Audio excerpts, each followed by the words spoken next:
До табору мігрантів на білорусько-польському кордоні доставили велику групу білоруських офіцерів. Про це повідомили у Міністерстві оборони Польщі, оприлюднивши відповідне відео. У польських службах наголошують, що у будь-який момент може бути здійснена спроба штурму прикордонних огорож, значна частина яких була пошкоджена. З польської сторони в готовності перебувають посилені сили – прикордонники, поліцейські з загону спецпризначення та солдати. Через появу табору мігрантів Польща вже закрила пункт пропуску Кушниця. За різними оцінками, на білоруській стороні зібралося від 2 до 4 тисяч мігрантів.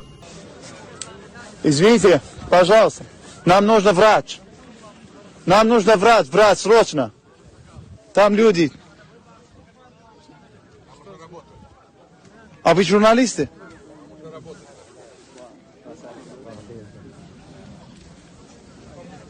Женщины там умирают.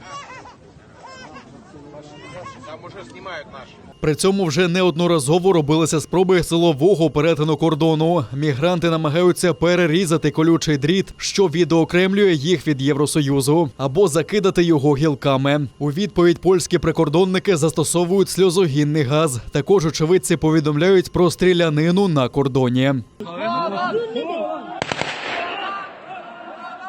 Ми також стикаємося з провокаціями з боку білоруських військовослужбовців і людей з ними пов'язаних. Наприклад, прицілювання зі зброї по наших військах, періодична стрілянина. Звичайно, наш військовослужбовець не може зрозуміти, чи це були холості постріли, чи справжні, бо в повітря вони стріляють бойовими патронами. Ми очікуємо, що найближчим часом можуть статися озброєні інциденти на польському кордоні. Ми цього дуже побоїмося та інформуємо про це.